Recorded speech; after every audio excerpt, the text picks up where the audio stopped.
Imagine कीजिए, रात के 12 बज रहे हैं, देश गहरी नींद में है, लेकिन राजधानी दिल्ली के सबसे अहम गलियारों में अचानक एक हलचल मची हुई है। एक अनफोर्सीन इमरजेंसी आ गई है। एग्जैक्टली देश के सर्वोच्च पद पर यानी राष्ट्रपति भवन में अचानक एक वैक्यूम क्रिएट हो गया है। अब सबसे बड़ा सवाल यह है कि कल सुबह जब देश उठेगा तो न्यूक्लियर कोड्स किसके पास होंगे, और देश के जो अहम बिल्स पास होने हैं उन पर सिग्नेचर कौन करेगा। वही तो, जब किसी देश के टॉप लीडरशिप में ऐसा क्राइसिस आता है ना, तो रातों रात भागदौड़ कौन संभालता है। अगर हम अमेरिका की बात करें तो वहां स्थिति थोड़ी क्लियर है। उपराष्ट्रपति पूरी तरह से कमान अपने हाथ में ले लेते हैं। लेकिन भारत में कहानी इतनी सीधी नहीं है। बिल्कुल नहीं है। यहाँ का जो सिस्टम है वो थोड़ा ज्यादा कॉम्प्लेक्स और ज्यादा लेयर्ड है। सही कहा। तो आज की इस डीप डाइव में हम भारतीय संविधान के एक ऐसे पद की बात करने जा रहे हैं जो अक्सर बहुत ही शांति से, बिना किसी शोर शराबे के बैकग्राउंड में अपना काम करता है। लेकिन जब भी कोई कॉन्स्टिट्यूशनल क्राइसिस आती है तो यही शांत पद देश का सबसे पावरफुल पद बन जाता है। हाँ, और हमारा आज का विषय है भारत के उपराष्ट्रपति, उनकी भूमिका, उनके कार्य और वो अनूठा डबल रोल जो उन्हें हमारी पार्लियामेंट्री सिस्टम का सबसे दिलचस्प हिस्सा बनाता है। राइट। तो हमारे आज के सोर्सेज मुख्य रूप से इंडियन कॉन्स्टिट्यूशन के पार्ट 5 और उसके हिस्टोरिकल ब्लूप्रिंट्स पर आधारित है। आइए इस पूरी व्यवस्था के पीछे के लॉजिक और इसके मैकेनिज्म को डीपली समझते हैं। किसी भी कॉन्स्टिट्यूशनल पोस्ट के असली मायने समझने के लिए ना ये देखना बहुत जरूरी होता है कि उसका ओरिजिनल ब्लूप्रिंट कहाँ से आया।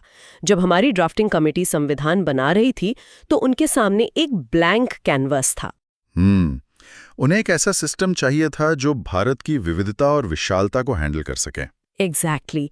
तो उन्होंने दुनिया भर के मॉडल स्टडी किए और भारत के उपराष्ट्रपति पद का जो मॉडल हमने अपनाया वो डायरेक्टली अमेरिकन वाइस प्रेसिडेंट के मॉडल से इंस्पायर्ड था। लेकिन यहाँ पर चीजें बहुत इंटरेस्टिंग हो जाती हैं। बिल्कुल। क्योंकि हमने अमेरिकन मॉडल को बस ब्लाइंडली कॉपी पेस्ट नहीं किया। इसको ऐसे समझ सकते हैं जैसे हमने एक बहुत ही एडवांस्ड विदेशी सॉफ्टवेयर लिया और उसे अपनी भारतीय मशीनरी के हिसाब से पूरी तरह रिकोड कर दिया। सही एनालॉजी है। और ऐसा करना जरूरी था क्योंकि अमेरिका और भारत के काम करने का तरीका बिल्कुल अलग है। अमेरिका में प्रेसिडेंशियल सिस्टम है जहां पावर का एक ही मेन सेंटर होता है, उनका राष्ट्रपति। जैसे जब जॉन एफ कैनेडी की हत्या हुई थी तो उनके vice president Lyndon B Johnson ने तुरंत एयरफोर्स 1 फ्लाइट में ही ओथ ले ली थी। और वो बचे हुए पूरे टर्म के लिए परमानेंटली अमेरिका के प्रेसिडेंट बन गए थे। लेकिन भारत ने ब्रिटिश मॉडल पर बेस्ड पार्लियामेंट्री सिस्टम को अपनाया है। हमारे यहाँ रियल एग्जीक्यूटिव पावर प्रधानमंत्री और कैबिनेट के पास होती है। राष्ट्रपति तो राष्ट्र के बस प्रतीकात्मक प्रमुख होते हैं। तो अगर हम भारत में वही अमेरिकन सिस्टम लागू कर देते और उपराष्ट्रपति को बचे हुए पूरे टर्म के लिए राष्ट्रपति बना देते तो क्या दिक्कत आती? ये एक बहुत बड़ा डेमोक्रेटिक इम्बैलेंस क्रिएट कर देता। देखिए, भारत के राष्ट्रपति को एक बहुत ही ब्रॉड इलेक्टोरल कॉलेज चुनता है जिसमें पूरे देश के राज्य शामिल होते हैं। एक उपराष्ट्रपति को डायरेक्टली राष्ट्रपति बनाकर हम उस पूरी कॉम्प्रिहेंसिव इलेक्शन प्रोसेस को बाईपास कर देते। समझ गया। इसलिए कॉन्स्टिट्यूशन मेकर्स ने इस सॉफ्टवेयर में एक बहुत स्मार्ट मॉडिफिकेशन किया। बिल्कुल। भारत में जब राष्ट्रपति का पद किसी डेथ, रेजिग्नेशन या रिमूवल की वजह से खाली होता है तो उपराष्ट्रपति बचे हुए पूरे टर्म के लिए प्रेसिडेंट नहीं बनते। वो सिर्फ एक एक्टिंग प्रेसिडेंट के रूप में काम करते हैं। राइट। और वो भी सिर्फ तब तक जब तक नए राष्ट्रपति का चुनाव नहीं हो जाता, जिसकी मैक्सिमम टाइम लिमिट 6 महीने तय की गई है। इसका एक बड़ा क्लासिक हिस्टोरिकल एग्जांपल है 1969 का साल, जब डॉक्टर जाकिर हुसैन का अचानक निधन हो गया था। उस वक्त के उपराष्ट्रपति वीवी गिरी तुरंत एक्टिंग प्रेसिडेंट बने। हाँ, पर सिर्फ कुछ वक्त के लिए, ताकि देश में कोई कॉन्स्टिट्यूशनल वैक्यूम ना रहे। ये डिजाइन बेसिकली इंश्योर करता है कि डेमोक्रेटिक इलेक्शन प्रोसेस इंटैक्ट रहे और देश एक सेकंड के लिए भी बिना हेड ऑफ स्टेट के ना हो। अब जब हमें ये क्लियर हो गया है कि ये पद कहाँ से इंस्पायर हुआ और इसकी लिमिटेशंस क्या हैं, तो अगला लॉजिकल सवाल ये उठता है कि इस कुर्सी तक पहुंचा कैसे जाता है। मतलब इसका चुनाव कैसे होता है। राष्ट्रपति के चुनाव में तो अक्सर न्यूज में बहुत लंबी बहस होती है, राज्यों के वोट्स गिने जाते हैं, पर उपराष्ट्रपति का इलेक्शन उससे बिल्कुल अलग डिजाइन किया गया है। हाँ, उपराष्ट्रपति का चुनाव भी एक इलेक्टोरल कॉलेज करता है, लेकिन इस इलेक्टोरल कॉलेज का स्ट्रक्चर बिल्कुल अलग है। और सच कहूं तो इसके पीछे का लॉजिक बहुत सॉलिड है। इसमें सिर्फ संसद के दोनों सदन, लोकसभा और राज्यसभा, उनके सदस्य शामिल होते हैं। और इसमें एक बड़ा टेक्निकल पेच भी है।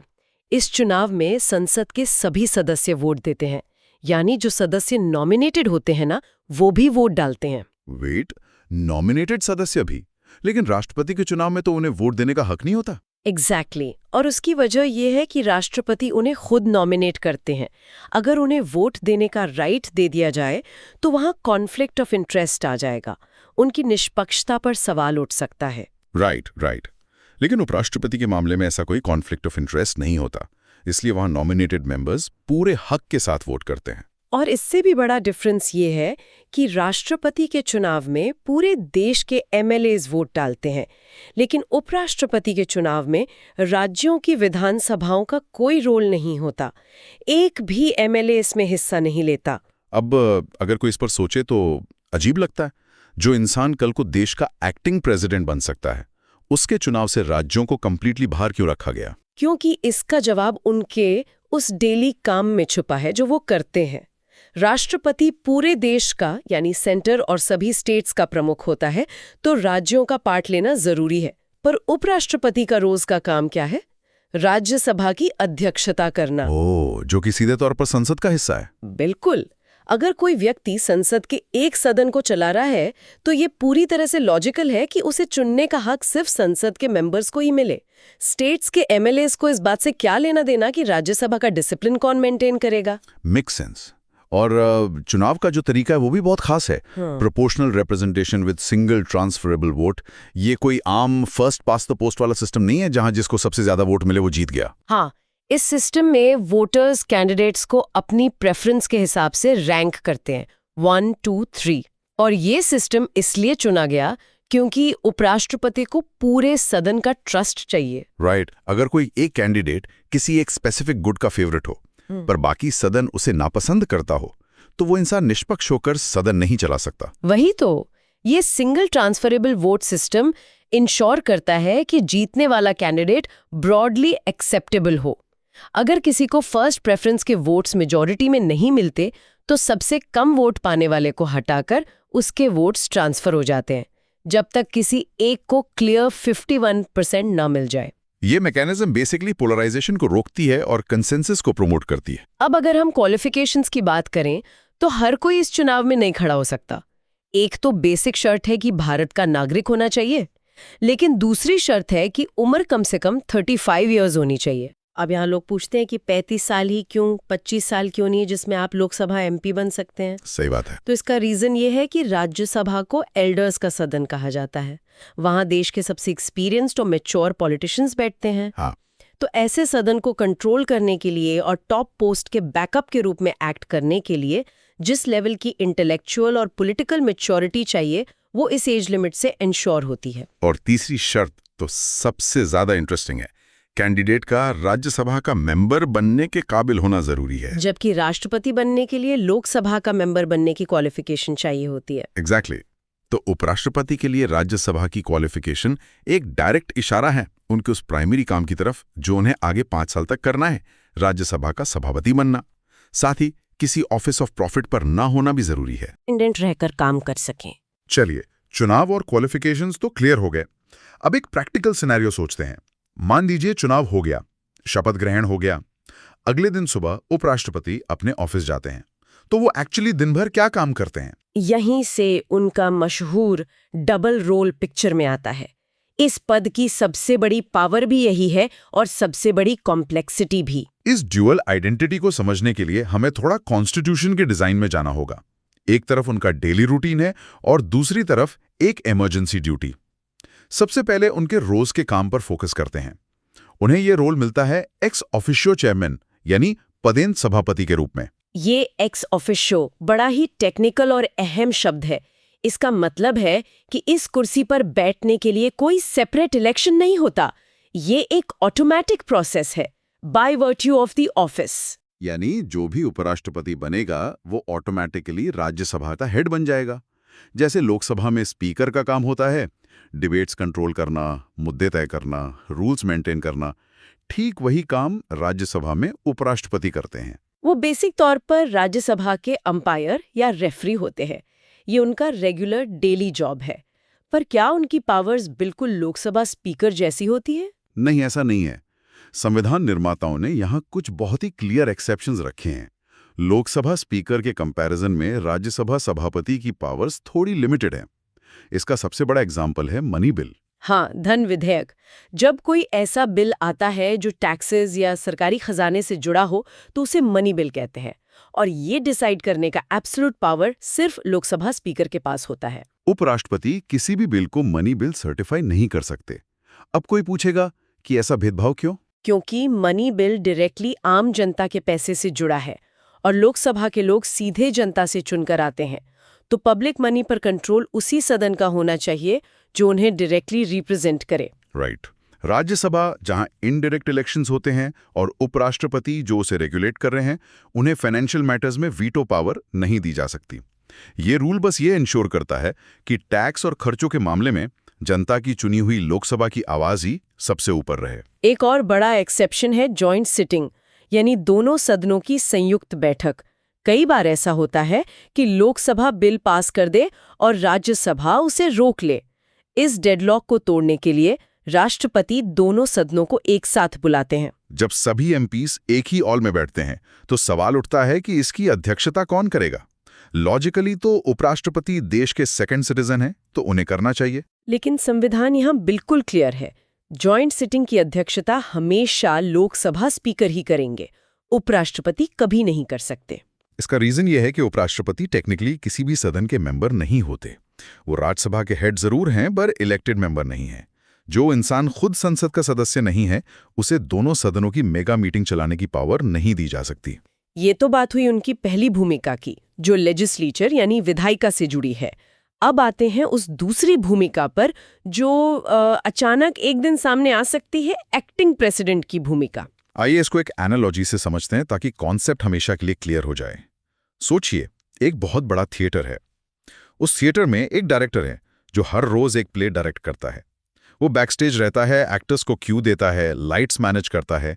ये उनका राज्यसभा चलाने वाला रोल है। लेकिन किसी दिन अचानक लीड एक्टर बीमार पड़ जाए और शो रुकने की नौबत आ जाए, तो वही डायरेक्टर बैकस्टेज से निकलकर कॉस्ट्यूम पहनकर स्टेज के बीचों बीच आकर लीड रोल प्ले करने लगता है। एग्जैक्टली यही उपराष्ट्रपति के साथ होता है। जब भी राष्ट्रपति का पद अचानक खाली होता है, चाहे डेथ से, रेजिग्नेशन से, रिमूवल से, या फिर अगर राष्ट्रपति लंबी बीमारी के कारण एब्सेंट हो, तो उपराष्ट्रपति तुरंत एक्टिंग प्रेसिडेंट बन जाते हैं। और ध्यान रखने वाली बात यह है कि ये कोई सिंबॉलिक पोस्ट नहीं होती। उस ड्यूरेशन में वो टोटली भारत के राष्ट्रपति होते हैं। उन्हें सारी पावर्स मिलती हैं। अगर ऑर्डिनेंस जारी करना है तो वो करेंगे, मर्सी पिटिशन सुननी है तो वो सुनेंगे, किसी इंटरनेशनल ट्रीटी पर साइन करना है वो करेंगे। उन्हें राष्ट्रपति वाली लीगल इम्यूनिटी, राष्ट्रपति भवन की फैसिलिटीज, सब कुछ मिलता है। पर संविधान यहाँ एक बहुत बड़ी लक्ष्मण रेखा खींचता है। जब वो एक्टिंग प्रेसिडेंट की तरह काम कर रहे हैं, उस दौरान वो किसी भी हाल में राज्यसभा के सभापति का काम नहीं कर सकते। एक ही वक्त पर दोनों कुर्सियों पर नहीं बैठा जा सकता। बिल्कुल। और ये इसलिए नहीं कि वो मल्टीटास्किंग नहीं कर सकते, बात है सेपरेशन ऑफ पावर्स की। अगर एक इंसान राज्यसभा में बिल पास करवाए और शाम को राष्ट्रपति बनकर उस पर साइन करके लॉ बना दे, तो ये तो डेमोक्रेसी की बेसिक प्रिंसिपल्स के खिलाफ हो जाएगा। सही बात है। एक ही व्यक्ति लॉ बनाने वाला और लॉ अप्रूव करने वाला नहीं हो सकता। जैसे ही वो राष्ट्रपति पद संभालते हैं, राज्यसभा की कुर्सी उन्हें छोड़नी पड़ती है। और उस वक्त राज्यसभा स्मूथली चलती रहे, इसके लिए डेप्यूटी चेयरमैन चार्ज ले लेते हैं। ये पूरा सिस्टम इतनी बारीकी से डिजाइन किया गया है कि सुप्रीम पोस्ट पर भी कोई वैक्यूम ना आए और संसद भी चलती रहे। अब तक हमने चुनाव, काम और उनके डबल रोल की डिटेल में बात की, लेकिन किसी भी पावरफुल पोजीशन की स्टडी तब तक अधूरी है जब तक हम ये ना समझें कि उन्हें हटाया कैसे जाता है। एकदम सही। जो व्यक्ति दो सबसे पावरफुल पोस्ट्स होल्ड कर रहा हो, क्या उसे हटाना राष्ट्रपति को हटाने जितना ही मुश्किल है? यहां संविधान मेकर्स ने एक बड़ा ही प्रैक्टिकल रास्ता चुना है। उपराष्ट्रपति का रिमूवल प्रोसेस इम्पीचमेंट या महाभियोग से काफी अलग और थोड़ा सिंपल है। इनफैक्ट कॉन्स्टिट्यूशन में उपराष्ट्रपति को हटाने के लिए इम्पीचमेंट शब्द का यूज ही नहीं हुआ है। ये टेक्निकली बस एक रिमूवल प्रोसेस है। और इस प्रोसेस की शुरुआत कहां से होती है? राष्ट्रपति के मामले में तो किसी भी सदन में मोशन लाया जा सकता है, लेकिन उपराष्ट्रपति के केस में सबसे बड़ा डिफरेंस यही है, इन्हें हटाने का मोशन सिर्फ और सिर्फ राज्यसभा में ही इंट्रोड्यूस किया जा सकता है। लोकसभा इसको इनिशिएट नहीं कर सकती। इसका रीजन वही है कि उनका प्राइमरी काम राज्यसभा चलाना है। अगर वो अपना काम ठीक नहीं कर रहे हैं या कोई कॉन्फ्लिक्ट है तो सबसे ज्यादा दिक्कत वहां के एमपीज को होगी। नेचुरल जस्टिस भी यही कहता है कि जो सदन उनका प्राइमरी डोमेन है, उन्हें इनिशिएट करने का पहला राइट मिले। अब मेजॉरिटी की बात करते हैं जो इस मोशन को पास करने के लिए चाहिए। राज्यसभा में इसके लिए एक स्पेशल मेजॉरिटी लगती है जिसे इफेक्टिव मेजॉरिटी कहते हैं। इस टेक्निकल टर्म को थोड़ा डिकोड करते हैं। इफेक्टिव मेजॉरिटी का मतलब होता है सदन के सभी तत्कालीन सदस्यों यानी करंटली इफेक्टिव स्ट्रेंथ का मेजॉरिटी। मान लीजिए राज्यसभा में टोटल 245 सीट्स हैं, लेकिन किसी वक्त 5 सीट्स खाली हैं डेथ या रेजिग्नेशन की वजह से, तो इफेक्टिव स्ट्रेंथ हो गई 240। अब इस मोशन को पास करने के लिए 240 का मेजॉरिटी चाहिए होगा, यानी कम से कम 121 वोट्स। ये प्रोसेस राष्ट्रपति के इम्पीचमेंट से डेफिनेटली आसान है, जहां टोटल स्ट्रेंथ का 2/3 मेजॉरिटी चाहिए होता है, जो प्रैक्टिकली बहुत मुश्किल है। यहाँ प्रोसेस थोड़ा फ्लेक्सिबल रखा गया है, क्योंकि वो पूरे राष्ट्र के सॉवरन रिप्रेजेंटेटिव नहीं है, प्राइमरी रूप से एक लेजिस्लेटिव हाउस के ऑफिसर हैं। और जब मोशन राज्यसभा से इफेक्टिव मेजॉरिटी से पास हो जाता है, तब वो लोकसभा जाता है। वहां लोकसभा का रोल बहुत लिमिटेड है। कॉन्स्टिट्यूशन बस ये कहता है agreed to by the Lok Sabha, यानी उनकी बस सिंपल मेजॉरिटी या सहमति चाहिए होती है। लेकिन हाँ, डेमोक्रेसी में बिना डिफेंस का मौका दिए किसी को हटाया नहीं जा सकता। इसलिए मोशन लाने से पहले कम से कम 14 दिन का नोटिस देना जरूरी है, ताकि वो इस ड्यूरेशन में अपना केस तैयार कर सकें और सदन में अपना पक्ष रख सकें। इस पूरी प्रोसेस को देखकर समझ आता है कि ये सेपरेशन ऑफ पावर्स का कितना ब्रिलियंट एग्जाम्पल है। राष्ट्रपति पूरे देश का प्रतीक है, तो उसे हटाने की विधि बहुत रिजिड रखी गई। लेकिन उपराष्ट्रपति क्योंकि एक सदन के हेड हैं, तो उसी सदन को अपना फ्यूचर डिसाइड करने का राइट मिला। तो अगर हम इस चर्चा के सभी हिस्सों को जोड़ें तो एक बहुत ही जबरदस्त तस्वीर बनती है। बिल्कुल। उनका इलेक्शन पार्लियामेंट तक रिस्ट्रिक्टेड है, ताकि फोकस वहीं रहे। सिंगल ट्रांसफरेबल वोट उन्हें फेयर और न्यूट्रल अंपायर बनाता है, और वो एक ऐसा यूनिक डबल रोल निभाते हैं डेली लाइफ में, लेजिस्लेचर का हिस्सा और जरूरत पड़ने पर एग्जीक्यूटिव के टॉप पर एक्टिंग प्रेसिडेंट। ये पर टेक्निकली रूप से कोई स्टैंड बाय नहीं है, बल्कि सिस्टम को क्रैश होने से बचाने वाला एक वाइटल सेफ्टी वाल्व है। अब इस डीप डाइव को क्लोज करने से पहले मैं एक बहुत ही इंटरेस्टिंग पैराडॉक्स सामने रखना चाहता हूँ।